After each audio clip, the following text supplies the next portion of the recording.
میں اپنے کمرے میں دلہن بنی بیٹھی زندگی کے حسین خواب سجا رہی تھی۔ مجھے ایسا محسوس ہوا رہا تھا جیسے میں دنیا کی خوش قسمت ترین لڑکی ہوں، کیونکہ میں نے اپنی بچپن کی محبت کو پا لیا تھا۔ لیکن بچپن کی محبت مجھے ایسی دلدل میں پھینکنے گی مجھے اندازہ نہ تھا۔ فؤاد اتنا خوبصورت تھا کہ جو اسے دیکھتا بس دیکھتا ہی رہ جاتا۔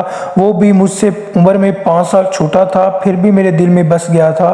جانتی تھی کہ عمروں کے اس فرق کے سبب ہماری شادی نہیں ہو سکتی، خاص طور پر ہماری چچی سے ماننے والی نہ تھی۔ خدا کی کرنی ایسی ہوئی کہ چچی کا انتقال ہو گیا۔ حالانکہ ان کی صحت اچھی تھی، معمولی سا بخار ہوا اور وہ انتقال کر گئی۔ ان کی اچانک انتقال پر سب ہی افسردہ تھے۔ کسی کو یقین نہ آتا تھا اتنی صحت مند عورت یوں پلک جھپکتے ہی دنیا سے چلی گئی۔ چچا کا اور ہمارے مکان جڑا ہوا تھا۔ بیوی کی وفات کے بعد ان کو سنبھالنے والا کوئی نہ تھا۔ فواد ان دنوں میٹرک میں تھا، اس کی تعلیم بھی متاثر ہو رہی تھی۔ چچا ریٹائرڈ ٹیچر تھے، میں پینشن سے روکھی سوکھی پر گزارا کرتے تھے۔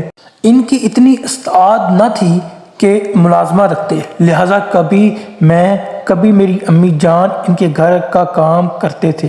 میں ان کے میلے کپڑے بھی اٹھا لاتی اور اپنے گھر میں دھو کر دے آتی۔ کھانا بھی ہم اماں بیٹی کو ہی پکانا ہوتا تھا۔ میں یہ سارے کام خوشی خوشی سے کرتی تھی کہ مجھے چچا اور فؤاد سے پیار تھا۔ ابا اور چچا میں بہت محبت تھی۔ ایک روز دونوں نے مشورہ کیا کہ میری شادی فؤاد کے ساتھ کر دینی چاہیے۔ اگرچہ عمروں میں فرق تھا لیکن میری تو لاٹری نکل آئی تھی فؤاد کی دلہن بننا۔ میرا بچپن سے خواب تھا اور اس خواب کی تعبیر میرے سامنے تھی۔ امی نے ابا کو سمجھایا کہ عروج بڑی ہے جبکہ خیام چھوٹا ہے، ابھی یہ فرق معلوم نہیں ہوگا لیکن آگے جا کر مسئلہ بنے گا۔ عورت مرد سے جلد بوڑھی ہونے لگتی ہے، میرے خیال میں یہ رشتہ نامناسب ہے۔ فؤاد کو بھی شاید اس بات پر اعتراض ہوگا۔ میں فؤاد کو جانتا ہوں، میرے ابا کہنے لگے، وہ ایک فرما بردار لڑکا ہے، اس کو اپنے والد کے فیصلے پر ہرگز اعتراض نہ ہوگا، اور 5 سال کا فرق کوئی بڑا فرق نہیں ہے۔ فؤاد ہمارا خون ہے، اس سے بے وفائی کا اندیشہ غلط ہے۔ وہ شریفوں کی اولاد ہے، ہماری لڑکی سے شادی ہوئی تو آخری دم تک اس کا رشتہ نبھائے گا۔ تم فکر مت کرو۔ والد کا بس نہیں چل رہا تھا، یہ مردوں کے فیصلے ہوتے ہی ایسے ہیں۔ اس نے بیچاری نے چپ سادھی، مگر میں بہت خوش تھی۔ فؤاد کے بارے میں مجھے نہیں پتا تھا وہ خوش ہے یا افسردہ، اس کے اپنے والد کے فیصلے پر اعتراض نہیں کیا، حالانکہ نہ صرف اس سے میں عمر میں بڑی تھی بلکہ عام سی شکل و صورت اور صرف مڈل پاس تھی۔ 8ویں کے بعد امی نے مجھے سلائی سینٹر میں داخل کروا دیا جہاں میں نے 2 سال کا ڈپلومہ کیا تھا۔ منگنی کے وقت جب ابا اور چچا نے فؤاد سے پوچھا کہ بیٹا تم کو اس رشتے سے کوئی اعتراض تو نہیں ہے، اس نے جواب دیا، مجھے آپ کے کسی فیصلے پر کوئی اعتراض نہیں، میں منگنی پر راضی ہوں لیکن شادی ابھی نہیں کرنا چاہتا، پہلے تعلیم مکمل کر لوں پھر شادی کروں گا۔ چچا نے کہا، نہیں، تم پہلے شادی کر لو کیونکہ گھر کو سنبھالنا اصل ضرورت ہے، بعد میں پڑھتے رہنا، تمہاری پڑھائی پر کوئی بندش تو نہیں ہے نا؟ مگر میرے مالی حالات اب اس بات کا تقاضا کرنے لگے ہیں کہ تم کوئی ملازمت کر لو تاکہ شادی کے بعد اخراجات بخوبی پورے کر سکو۔ اس پر میرے والد نے کہا کہ فؤاد صحیح کہتا ہے، شادی کے بعد اگر بال بچوں کی ذمہ داریاں ان پر پڑی ہوئیں تو پڑھائی نہ ہو سکے گی، بہتر ہے پہلے پڑھائی مکمل کر لی جائے۔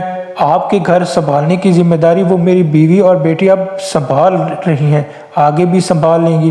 بھائی صاحب، میں کالج کے اخراجات برداشت نہیں کر سکتا، آپ دیکھ رہے ہیں نا میری آمدنی کا ذریعہ صرف میری پینشن ہے جو ایک قلیل سی رقم ہے، اس میں میں بمشکل گزارا کر رہا ہوں، تعلیمی اخراجات پورے کیسے کروں گا جبکہ کالج بھی قریب نہیں ہے، یہ اخراجات میں پورے کروں گا، تم اس بات کی فکر مت کرو۔ میرے والد نے میرے چچا کو کہا، فؤاد کو پڑھنے کا شوق ہے تو اچھی بات ہے، میٹرک پاس کو ملازمت ملی بھی تو کتنی تنخواہ ملے گی، یہ کبھی بھی ترقی نہ کر سکے گا، اسے کم از کم گریجویشن کر لینے دو۔ خیر میرے باپ نے چچا کو قائل کر کے فؤاد کے تعلیمی اخراجات کا بوجھ اٹھا لیا۔ امی البتہ کچھ پریشان نظر آئی کیونکہ میرے والد معمولی تنخواہ دار تھے اور وہ ایک پرائیویٹ کمپنی میں ملازمت کرتے تھے۔ والدہ والد کی تنخواہ میں ہمارا گزارا بسر مشکل سے ہوتا تھا۔ اور ابا نے نہ صرف بھتیجے کی تعلیمی اخراجات کا ذمہ اٹھا لیا بلکہ مجھے بھی دوبارہ اسکول میں داخل کروا دیا تاکہ میٹرک کر سکوں۔ میرے والد اب کمپنی میں اوور ٹائم بھی کرتے تھے۔ انہوں نے فؤاد کو نزدیکی شہر کے کالج میں داخل کروا دیا۔ بلا شبہ اسے حقیقی معنوں میں پڑھنے کا شوق تھا۔ وہ ہر امتحان میں اچھے نمبر لاتا۔ ایف ایس سی میں تو اس نے کمال ہی کر دیا، اپنی کلاس میں ٹاپ کیا تھا۔ اب اس کے دل میں ڈاکٹر بننے کا شوق تھا۔ اس آرزو کا اظہار اس نے ابا جان سے کیا تو میرے والد صاحب نے اس کا ساتھ دینے کی حامی بھر لی اور اسے میڈیکل کالج میں داخلہ دلوایا۔ میرے والد صاحب نے ایک پلاٹ خریدا ہوا تھا کہ کبھی اس پر بڑا سا گھر بناؤں گا۔ اس وقت یہ پلاٹ ویران تھا، بعد میں آبادی ہو گئی۔ آبادی بڑھی تو پلاٹ کی قیمت بھی بڑھ گئی۔ ابا جان نے اسے بیچ دیا۔ 1 کنال کی پلاٹ کی قیمت اچھی ملی تھی۔ یہ روپیہ انہوں نے آدھا اپنے نام اور آدھا فؤاد کے نام بینک میں ڈال دیا تاکہ اس کی تعلیمی اخراجات میں کوئی رکاوٹ نہ آئے۔ ہر ماہ وہ باقاعدگی سے فیس بھی ادا کرتا رہا اور دوسرے تعلیمی اخراجات بھی پورے کرتے رہے۔ میں بھی ہر ممکن کوشش کرتی کہ پیسے جوڑ لوں۔ جہاں سے سلائی کا ڈپلومہ کیا وہاں اسی دنوں ایک اسکول ٹیچر کی شادی ہوئی۔ اس نے اسکول چھوڑ دیا۔ اس نے مجھے بتایا کہ ضرورت ہے، سلائی سینٹر میں ایک جگہ خالی ہے اور ٹیچر کی ضرورت ہے، تم قسمت آزمائی کر لو۔ میں سینٹر گئی۔ ہیڈ مسٹرز اور تمام سٹاف مجھے جانتا تھا۔ ان کو علم تھا کہ میں کتنی اچھی سلائی کڑھائی کرتی ہوں۔ انہوں نے تبھی فوراً جاب دے دی۔ اس طرح میری تنخواہ سے گھر کی آمدنی میں اضافہ ہوا تو فؤاد کے لیے میں کچھ رقم جوڑ پاتی تھی۔ میں نے فؤاد کی خاطر نوکری کی تھی تاکہ اسے کسی طرح کی کوئی مالی تنگی محسوس نہ ہو۔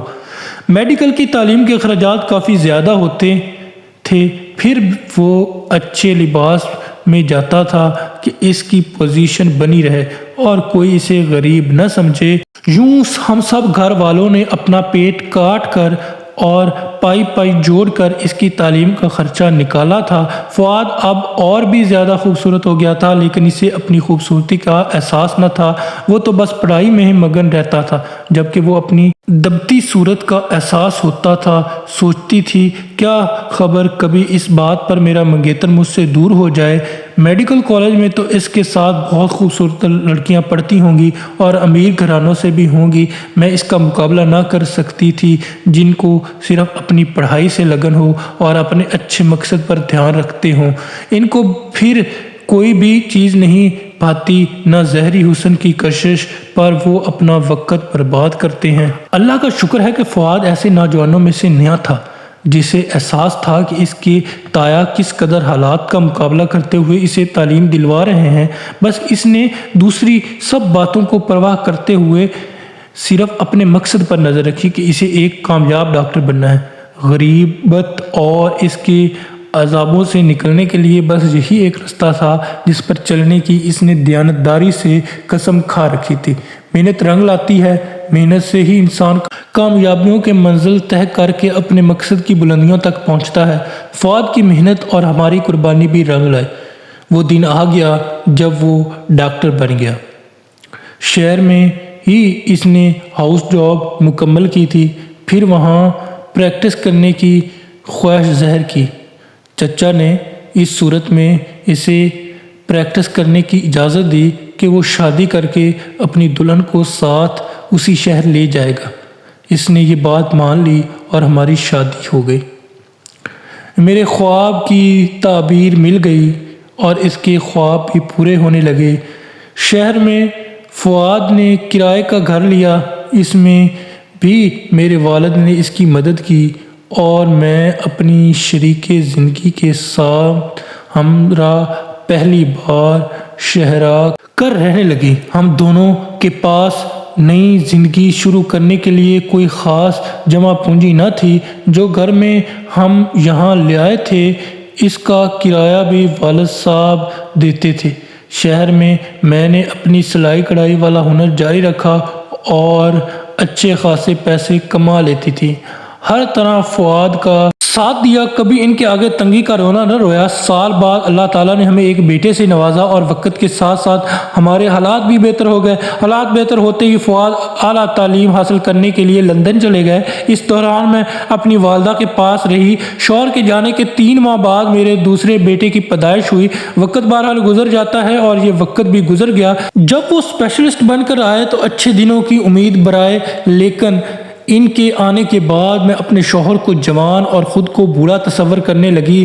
وقت کی گردش ان پر اثر نہ ہوا تھا، یا شاید میں اتنے سال خود سے بے خبر رہی تھی۔ میرے شوہر خوبصورت تو تھے ہی، باہر رہ کر تو مزید خوبصورت ہو گئے۔ مجھے اپنے شوہر سے بہت محبت تھی، وہ بھی میری محبت کا دم بھرتے تھے، مگر نہ جانے کیوں مجھے اپنی بدصورتی کا کمپلیکس ہو گیا تھا، اپنی اسی پریشانی اور احساس کمتری سے جو لوگوں کی باتوں سے ہوا بیمار رہنے لگی تھی۔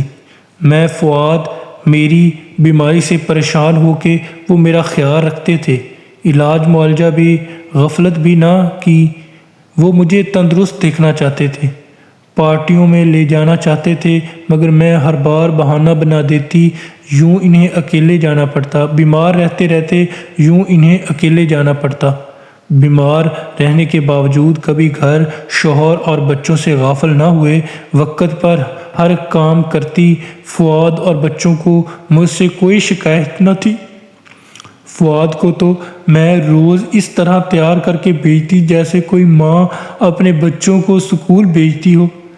اس بات کا مذاق بھی بناتا، لیکن میں نے کبھی ان باتوں کی پرواہ نہ کی۔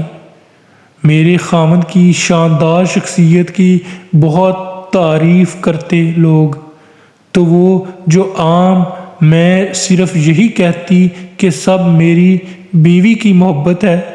اگر وہ میرا اتنا خیال نہ کرے تو میں خود اپنا اتنا خیال نہ رکھ سکوں۔ وہ ہر چیز میری پسند کی لیتے، لباس بھی میں ہی ان کی پسند کے کرتی۔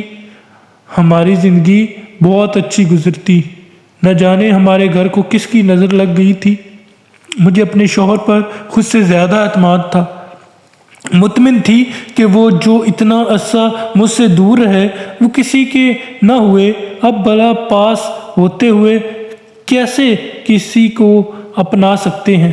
وہ روز مجھے اپنے مریضوں کے قصے سناتے کہ فلاں مریض آیا۔ ہم دونوں معمولی بات بھی آپس میں ایک دوسرے سے شیئر کرتے ہیں۔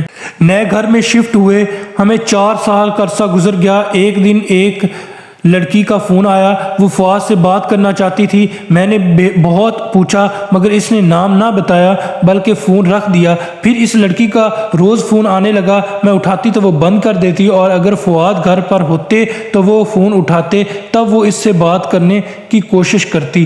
وہ اسے ٹالتے ہیں مگر لڑکی بار بار فون کرتی۔ اس کا نام فریدہ تھا، جو ان کے زیر علاج رہی تھی اور ان پر بری طرح سے فریفتہ ہو گئی تھی۔ پڑھائی لکھی خوشحال خاندان سے تھی۔ وہ میرے شوہر سے شادی کرنا چاہتی تھی۔ جب بھی ان کا فون آتا میرے شوہر اس کو بہت سمجھاتے۔ انہوں نے میرے سامنے اس لڑکی سے یہ بھی کہا کہ اگر تم نے فون کرنا بند نہ کیا تو میں تمہارے والدین سے شکایت کر دوں گا، مگر وہ ڈٹھائی سے یہی کہتی مجھے دل پر اختیار نہیں ہے، کیا کروں۔ جب میں بیمار تھی کاش آپ نے میرا علاج کرنے کی بجائے مجھے مر جانے دیا ہوتا۔ اب آپ کے بغیر جینا میرے لیے مر جانے کے برابر ہوگا۔ یا تو مجھ سے شادی کر لو یا پھر میں خودکشی کر لوں گی۔ یہ تو سمجھ رہے تھے کہ نادان اور جذباتی ہے، ایسے ہی خودکشی کا کہہ رہی ہے، لیکن اس نے جو کیا، جو کہا، وہ کر دکھایا۔